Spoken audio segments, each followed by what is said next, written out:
이진우의 손에 잡히는 경제.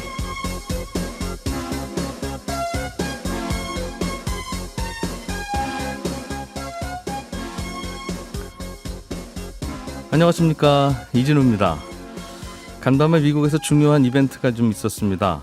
미국의 소비자 물가가 발표됐고 기준금리를 결정하는 FOMC 회의가 열렸었는데요. 미국 소비자 물가 상승률은 예상보다 좀 낮게 나왔는데 미국 중앙은행은 기준금리를 일단 동결했습니다. 관심을 끌던 점도표는 올해 예상되는 금리 인하 횟수가 3개월 전에는 3번이었는데 3개월에 한 번씩 바꿉니다만 한 번으로 줄어들었습니다. 그럼에도 불구하고 시장은 둔화된 물가 상승세가 더 반가운 뉴스로 그렇게 받아들였습니다. 이 소식 먼저 들어보겠고요. 미국 정부가 중국에 대한 반도체 제재 확대를 검토하고 있습니다. 추가 규제 대상으로 HBM을 비롯해 우리 기업이 주도하고 있는 최신 반도체 기술까지 거론되고 있는데 업계의 영향이 꽤 있을 것 같습니다. 올해부터 우리나라는 개인 투자용 국채라는 금융상품의 청약을 처음 시작합니다. 이건 만기까지 보유하면 연 3.69%의 이자를 복리로 지급하는 것인데 일반 국채와는 어떤 점이 다른 건지 또 어떤 국채를 선택하는 게 좀 유리한지 이 소식도 자세하게 좀 짚어보겠습니다. 6월 13일 목요일 손에 잡히는 경제 시작합니다.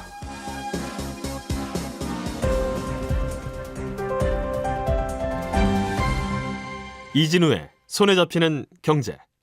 네, 목요일 손에 잡히는 경제는 세 분이나 나오셨네요. 행복자산관리연구소 김현우 소장님, 그리고 손서구 경제뉴스 큐레이터 박세훈 작가, 이렇게 세 분과 함께합니다. 어서 오세요. 네, 안녕하세요. 자, 미국에 있었던 간밤의 중요한 뉴스. 네. 사실 생각해보면 별로 중요한 것도 아닌데 미국이 물가가 얼마나 오르든 뭐 금리를 어떻게 하든 우리가 이걸 매달 왜 들여다봅니까? 라는 질문이 나올 수 있습니다만 뭐 매달 들여다봐야 하는, 그렇습니다. 이것 때문에 목매달고 있는 나라가 우리나라뿐만 해서 한둘이 아니니까. 그렇죠. 일단은 한 달 전 5월 달에 미국의 소비자 물가 지수가 얼마나 올랐는지 네, 요거 발표됐죠? 그렇습니다. 음. 일단 매달 발표가 되긴 하지만 어제 같은 경우에도 주목을 끌었던 이유가 하나 있는데 소비자 물가지수 발표가 되고 나서 30분 후에 금리 결정 회의가 열렸다는 거예요. 예. 그러니까 회의 들어가기 직전에 5월 소비자 물가지수를 확인을 했다는 거죠. 음. 일단 소비자 물가지수는 작년 5월 대비 3.3% 오른 걸로 나왔어요. 네, 시장 전망치가 3.4%였으니까 전망치보다는 아주 소폭 낮게 나온 거고요. 에너지 가격이 좀 떨어진 게 가장 큰 영향을 줬는데 농산물 가격이랑 에너지 가격을 빼고 계산한 물가지수는 3.4% 오른 걸로 나왔고요. 예. 이 숫자 역시 시장 전망치보다 소폭 낮게 나온 겁니다. 농산물 에너지를 넣나 빼나 마찬가지다, 미국 거의 물가는. 그렇습니다. 코어 CPI, 보통 네. CPI 다 똑같이 나왔다. 그렇습니다. 월별로 비교를 좀 해보면 지난 3월에 전년 3월 대비 3.5% 올랐고 예. 4월에 전년 대비 3.4%, 조금 낮아졌죠. 예. 또 5월에 전년 대비 3.3%가 나왔으니까 숫자로만 보면 물가 오름폭이 아주 조금이지만 둔화하고는 있습니다. 연준의 목표는 어디까지 내려가면 좋겠다는 거예요? 2%죠. 한참 남았네요. 한참 남았죠. 0.1씩 떨어지면 이게 기계적으로 계산하면 내년 봄이나 돼야 그렇습니다. 2가 될 것 같은데. 그러나 또 시장에서는 물가 오름폭이 둔화하고 있다는 사실에만 주목을 해서 그런 건지 어제 물가지수가 발표되고 나서 미국 증시 주요 지수 선물이 한 1% 가까이 급등하기도 했어요. 어쨌든 물가 상승 압력이 예상보다 낮아졌으니까 하반기에는 금리를 확실히 내릴 거야 예. 라는 기대감이 반영이 된 거겠죠. 네. 소비자 물가 지수는 선방했고 시장 네. 예상치보다도 조금 더 내려갔으니까. 네, 그리고 기준금리는 예상대로 동결했는데 그렇습니다. 어제 기준금리 내릴 거라고 예상했던 분은 거의 없었을 거고 예. 문제는 올해 시장 예상처럼 한 번만 내리냐, 네, 혹시 두 번까지도 내려줄 거냐, 이게 관건이었어요. 네. 어제 또 시장에서 기준금리 결정회의를 주목했던 게 점도표가 발표되는 달이라서 그렇거든요. 예. 점도표라는 건 금리 결정하는 사람들이 앞으로 금리가 어떻게 될 것 같은지 이걸 점으로 찍어서 보여주는 건데 내가 만약 파월이라면 네, 이라는 생각으로 그렇습니다. 각자의 생각을 그냥 조용히 예, 시장에서 보기에는 무기명으로 네, 점 찍는 거죠. 그렇습니다. 3월, 6월, 9월, 12월 이렇게 발표를 해요. 근데 지난 3월 전도표에서는 올해 3번 정도 내릴 걸로 전망을 했었기 때문에 과연 이번에 그 전망이 달라졌느냐 아니냐 이게 관심이었거든요. 예. 결과는 올해 한 번 정도 내리는 걸로 달라졌습니다. 그러니까 지금 미국의 기준금리가 5.5%인데 연말에는 5.25%가 될 거라는 거고요. 내년에는 4번 정도 내려서 내년 말이 되면 4.25%가 될 거라는 전망인데 올해 3번 내릴 거라는 거에서 한 번 내린다는 걸로 전망이 달라진 이유는 물가가 여전히 연말에도 잘 안 잡힐 걸로 보고 있어서 그렇습니다. 연준의 금리 결정하는 멤버들이 그렇게 생각한다는 거죠. 그렇습니다. 물가 상승률 전망치를 지난 3월에 비해 오히려 높게 잡았거든요. 그렇게 보는 건 작년 하반기에 물가가 그 전년에 비해 많이 안 올랐기 때문에 올해 하반기 물가 상승률 둔화폭은 그리 크지 않을 거다. 이렇게 보고 있는 겁니다. 시장 반응은 어때요? 연준의 이런 반응, 특히 이제 점도표가 예, 올해 이번엔 좀 낮아질 거라고 예상은 했겠죠. 이게 매달 찍는 게 아니라 3, 6, 9, 12월에 그렇죠. 찍으니까 지난 3월 달에는 3번 정도 내릴 거라고 하는 게 FOMC 멤버들의 이른바 컨센서스였다면 네. 6월은 분명 달라졌겠지. 본인들도 보는 눈이 있고 듣는 귀가 있는데 라는 생각은 했겠으나 한 번으로 주는 건 좀 생각보다는 가파르게 줄었네. 그렇죠. 한 2번 정도 찍어주지 네, 라는 생각을 했을 거예요. 그렇죠. 다만 어제 발표 후에 미국 증시는 다시 한번 최고 기록을 갈아치웠는데 전반적으로 어제 발표를 좀 좋게 본다는 겁니다. 왜냐하면 금리 인하 전망이 연내 3번에서 3번으로 바뀌었지만 그래도 좋게 보는 건 아마도 이런 걸 거예요. 파월 연준 의장이 기자회견을 하면서 했던 얘기가 있는데 점도표는 점도표일 뿐이다. 금리 인하 타이밍은 그때그때 데이터에 따라 결정할 거다라고 한 거거든요. 야, 이게 조금 쉽게 얘기하면 야, 쟤들이 의장이냐, 내가 의장이지? 그렇죠. 라는 얘기네요. 상황에 따라서 한 번보다 더 많이 내릴 수도 있다. 이런 의미로 해석을 할 수가 있는 겁니다. 그런 여지가 있는 거예요. 그리고 며칠 전에 고용 상황을 보여주는 지표가 또 하나 나왔는데 그걸 보면 여전히 고용 시장이 뜨겁구나를 알 수 있거든요. 예. 그래서 금리를 내리는 게 쉽지 않겠다라는 생각을 시장에서는 하고 있었는데 여기에 대해서도 파월 의장은 며칠 전 발표된 그 지표는 조금 과장됐을 수도 있다. 고용 시장은 둔화하고 있다. 이렇게 얘기를 한 거예요. 고용지표. 그렇습니다. 미국의 고용지표는 요즘 조금 이상한 게 있는데 회사들한테 물어보면 직원들 어떻게 좀 많이들 뽑고 있습니까? 네. 라고 하면 지난달에도 또 뽑았고 이번 주에도 또 뽑았어요. 사람 구하기 힘듭니다. 이런 반응인데 집집마다 돌아다니면서 어떻게 가장이 일자리 좀 잘 구하셨어요? 라고 하면 못 구했어요. 이런 답이 많이 나온다는 거예요. 그렇죠. 그래서 기업들은 많이 뽑았는데 왜 각 가정에서는 일자리 못 구했다고 그러지? 라고 보니까 이민이겠죠. 투잡, 쓰리잡이 많구나. 이민도 있을 겁니다. 이민들은 이제 조사는 안 하니까. 그렇죠. 그렇지. 예. 이민자를 고용했다고 발표하는 거고. 그렇습니다. 기업들은 네. 각 가정들 돌아다닐 때는 어차피 이민들은 불법이니까 예. 그 멤버에 안 들어가 있으니 그렇죠.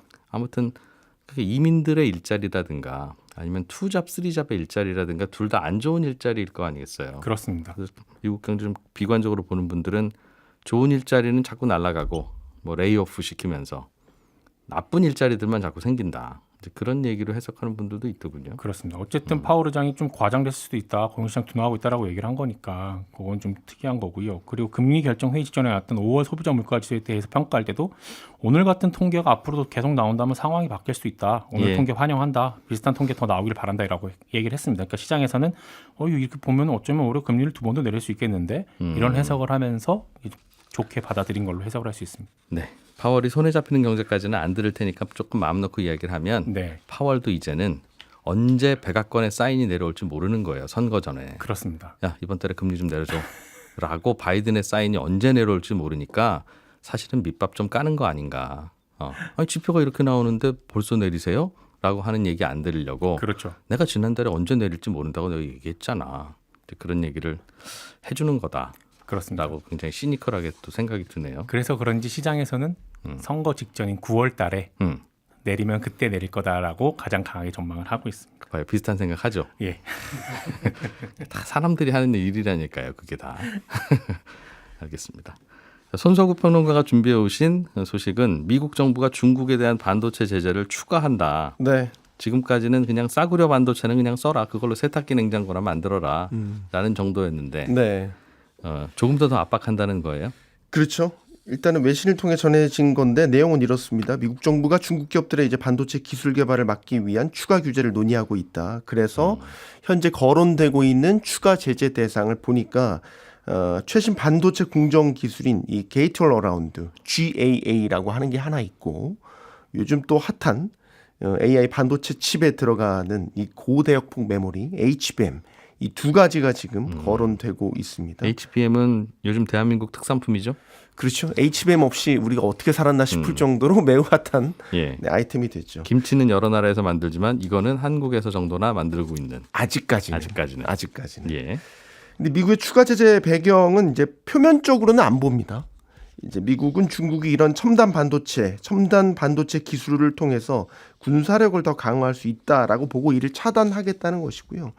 어떤 방식으로 제재를 가할 거냐 아직 확정되지는 않았는데 일단 미국 상무부가 제재 초안을 이제 전문가들로 구성된 기술자문위원회에 보낸 상태로 알려져 있고요. 예. 그래서 중국의 자체적인 GAA 기술 확보나 HBM 개발 등을 제한할 수 있을 것 같고 아니면 이런 기술들이 적용된 이런 반도체 칩 수출 자체를 차단할 가능성도 이렇게 크게 보면 두 가지 방안으로 현재 예상이 되고 있습니다. 요약하면 중국이 고급 반도체 만드는 건 어떻게든 차단하자. 그렇죠. 뭘 끊더라도. 기술이든 제품 자체든 네. 고립을 시키자라는 거죠. 그러면서 혹시 한국도 고급 반도체에 들어가는 부품 중국에 팔고 있으면 중단하세요. 그건 이제 제재가 확정이 돼서 나오면 뚜껑을 열면 이제 우리가 확인하게 될 수 있겠죠. 그러나 뭐 뻔하겠죠. 당연히. 그럴까봐 지금 국내 업계에서 촉각을 곤두세우고 있는 게 말씀드린 대로 이제 GAA, HBM 모두 현존하는 최신 반도체 기술, 반도체 칩인데 우리가 다 예. 그래도 주도하고 있는 분야이고요. 특히 이제 GAA는 뭐예요? HBM은 요즘 그 인공지능에 들어가는 칩에서 네. 쓰는 메모리를 그렇죠. 만드는 새로운 신제품이다고 들었어요. 뭐 네. 위로 시루떡처럼 쌓아 올린다나 어쩐다나. 그렇죠. 수직으로 쌓아서 예. 데이터 처리 속도를 높였다. 이런 고성능 메모리 칩이다. HBM 많이 들여서 알 테고 예. 게이트 올 어라운드 GAA는 이제 반도체의 핵심이 트랜지스터인데 이 트랜지스터의 구조가 기존에 여러 가지 한계들이 있었는데 이걸 극복해낸 새로운 형태의 트랜지스터 형태를 만든 기술입니다. 그래서 데이터 처리 속도나 전력 효율을 높인 거고 이게 중요한 게 삼성전자가 업계 최초로 이제 GAA를 3나노 공정에 처음 적용을 했어요. 예.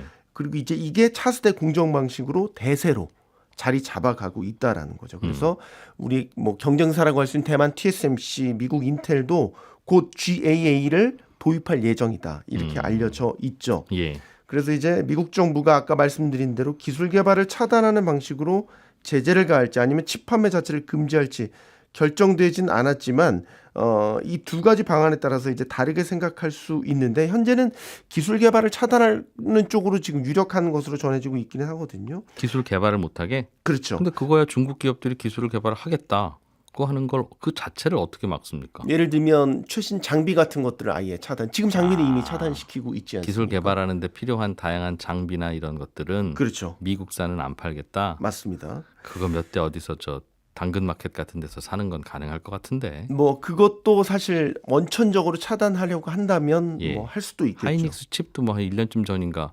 중국에 중국 제품에서 발견이 돼서 한 번 논란이 된 바가 있었죠. 하이닉스도 우리도 어떻게 들어간지 모른다 그러고. 네. 또 어떻게 돌다 보면 당연히 헝가리에 수출한 거 돌고 돌아서 중국 가는 거죠, 뭐. 그래서 이게 그 제재가 없는 국가에 판매된 그 칩을 웃돈을 주고 중국이 사온다. 그렇겠죠. 보따리상 쉽게 말해서 네. 보따리상식으로 이제 사온다라는 얘기도 있었고. 근데 이제 우리 만약 기술 개발 차단하는 방식으로 만약에 이제 제재가 가해진다면 단기적으로는 결국 GA 방식의 위탁 생산이라든지 HBM 제품을 우리 기업들에게 의존하게 될 수 있다. 이러면 호재로 작용할 수도 있겠다. 이런 예상이 가능한 거고 만약에 더 촘촘하게 해서 기술 개발도 안 돼. 칩 수출도 안 돼. 두 가지 방식을 다 취할 수도 있거든요. 예. 이렇게 되면 우리는 미국 동맹국이면서 반도체 지금 공급망 테두리 안에 들어가 있잖아요. 예. 그렇기 때문에 우리에게도 너네도 제재에 동참해. 이런 식으로 이제 압박을 가할 수가 있고 대표적으로 이제 미국 기업 같은 경우도 엔비디아가 여기에 대해서 일종의 피해를 보고 있죠. 지금 그 엔비디아가 파는 GPU 중에 가장 잘 팔리는 게 H100. 예. 이런 제품인데 이게 중국에 못 팔거든요. 그래서 중국향으로 사양을 낮춘 그 H20이라는 제품을 판매를 하고 있어요. 근데 이게 이제 중국 기업 화웨이가 이 H20과 비슷한 성능 혹은 자체적으로 봤었을 때 비교 우위에 있는 제 칩을 만들기 시작했다라는 거죠. 엔비디아 칩 대체해 보려고. 그렇죠. 그러면 엔비디아는 H20 제품이 중국 내에서는 경쟁력이 떨어지게 되는 거죠. 그러니까 이런 비슷한 상황을 우리 기업들도 처할 수 있게 된다라는 거죠. 예. 이건 결국 제재가 어떤 식으로 확정될지 좀 뚜껑은 열어봐야 되긴 합니다. 그렇군요. 그런 이야기가 또 돌고 있다. 네. 알겠습니다. 이런저런 또 반도체 제재들 당연히 나오겠죠. 김현우 소장님이 준비해 오신 개인 투자용 국채 이야기를 좀 넘어가 봐야 되겠습니다. 네. 개인 투자용 국채라는 상품이 종전에는 없었어요? 네, 이제 새롭게 출시가 된다 이렇게 보시면 되는데요. 국채, 나라에서 발행하는 채권입니다. 그런데 개인들한테 조금 혜택을 주고 자산 형성에 좀 도움을 주자라는 취지에서 이자 부분과 이 세금 부분이 조금 다릅니다. 일단 10년짜리하고 20년짜리 이 두 가지가 발행이 되는데 매달 발행이 됩니다. 다만 이제 12월에는 국채 발행 한도 관리 때문에 발행되지 않고요. 그러니까 1년에 11번 발행이 되는 거죠.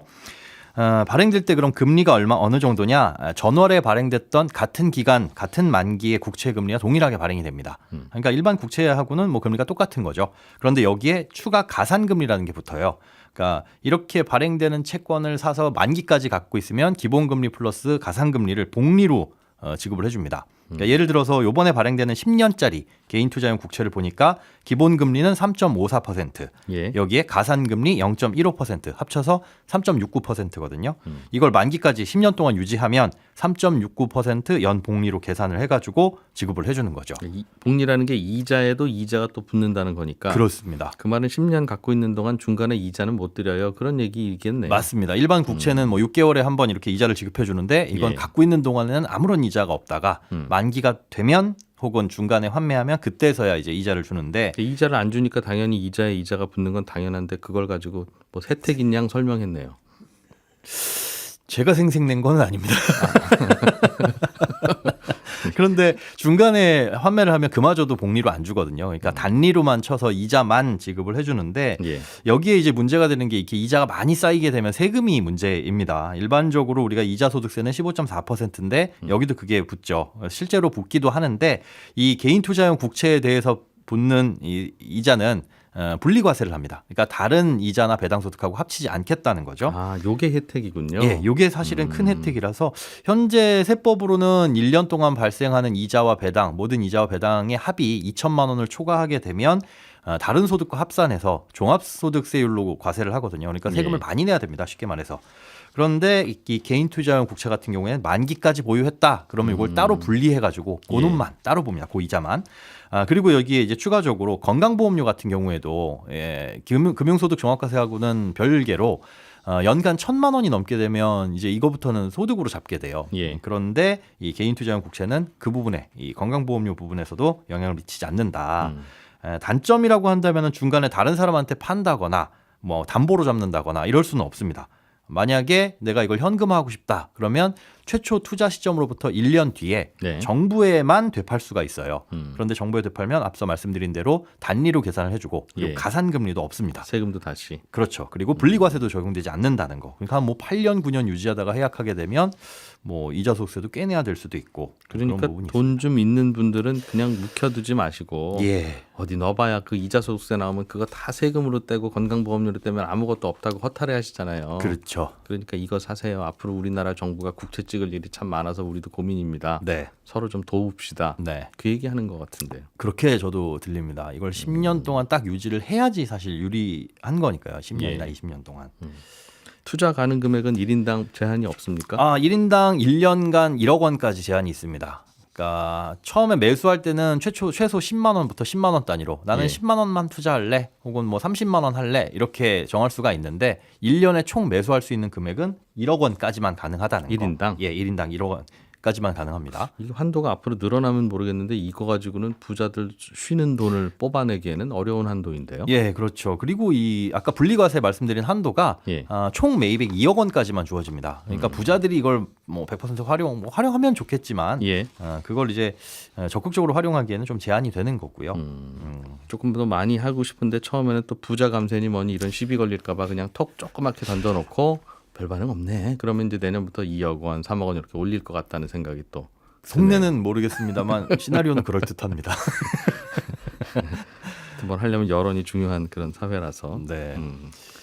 일단 이걸 투자하는 분들 입장에서는 만기까지 유지할 수 있다 그러면 개인 투자용 국채가 일반 국채에 비해서는 뭐 나쁘지 무조건이죠. 않고요. 예, 무조건 유리하니까 그렇게 선택하시면 되고 만약에 중간에 환매할 가능성이 있다라고 한다면은 불리합니다.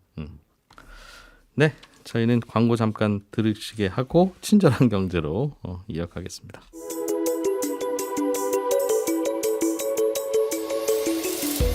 경제를 생각하는 사람들의 즐거운 습관. 이진우의 손에 잡히는 경제를 듣고 계십니다. 매주 화요일과 목요일에 찾아가는 특별한 코너 친절한 경제가 이어집니다.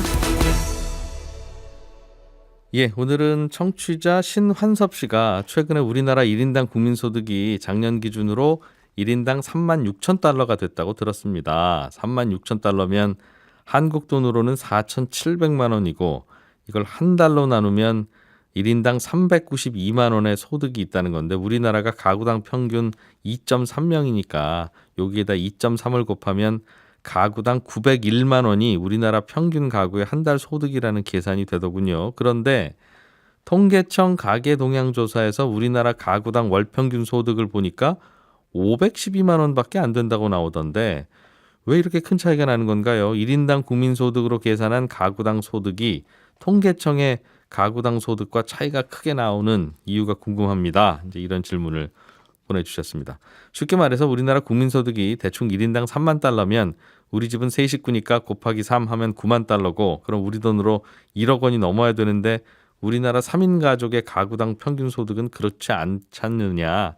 중간에서 돈이 어디로 새고 있는 거냐. 이제 이런 질문이신 것 같습니다. 뉴스에 나오는 우리나라 1인당 국민소득은 근데 사실 이게 개인들의 소득이 아니라 우리나라 전체 소득을 국민들 숫자인 5천만으로 나눈 겁니다. 그런데 우리나라 전체 소득에는 기업들이 벌어가는 소득도 꽤 있거든요. 우리나라 1인당 국민소득이 3만 달러다 그러면 우리 국민들이 평균 1년에 3만 달러를 번다는 뜻이긴 한데 그 국민들 중에는 삼성전자라는 국민도 있고 뭐 현대자동차라는 국민도 있고 포스코라는 국민도 있는 겁니다. 기업들도 다 한 명 한 명의 국민으로 간주하고 그 기업들이 버는 돈까지 다 포함해서 더한 다음에 이제 5천만 명으로 나눈 게 1인당 국민소득이니까 그런데 삼성전자는 1년에 뭐 10조 원, 20조 원도 벌잖아요. 근데 그렇게 많이 버는 기업들까지 국민 하나하나로 다 보고 통계를 내니까 생각보다는 1인당 국민소득이 높게 잡힐 수밖에 없습니다. 그리고 정부가 가져가는 돈, 예를 들면 월급에서 자동으로 떼는 세금, 4대 보험료 이런 건 정부가 바로 가져가서 쓰는데 그것도 정부의 소득으로 보거든요. 그런데 우리 소득은 월급 통장에서 세금 떼고 난 후에 돈으로 찍히니까 실제로는 뭐 한 1년에 3,500만 원쯤 버는 분이라도 나는 1년에 한 3천만 원 정도 번다 이렇게 생각하시다 보니까 거기에 체감 소득과 뉴스에서 발표되는 소득이 차이가 나고요. 결국 1인당 국민소득은 기업과 정부가 가져가는 소득까지 다 합친 후에 평균 낸 거라서 개인들의 주머니로 들어가고 있는 소득하고는 수치가 좀 다르다. 이게 결론이겠고요. 기업들 금고에 들어가는 돈과 정부 금고에 들어가는 돈을 다 국민들 개개인한테 다 나눠줘 보면 아마 1인당 국민소득하고 피부로 느껴지는 체감소득이 비슷해지기도 할 겁니다. 네, 오늘도 재미있는 질문 보내주신 청취자 신환섭 씨께는 저희가 준비한 작은 선물 보내드리겠습니다. 예, 저는 내일 아침 8시 30분에 다시 찾아오겠습니다. 이진우였고요. 함께해 주신 여러분 고맙습니다.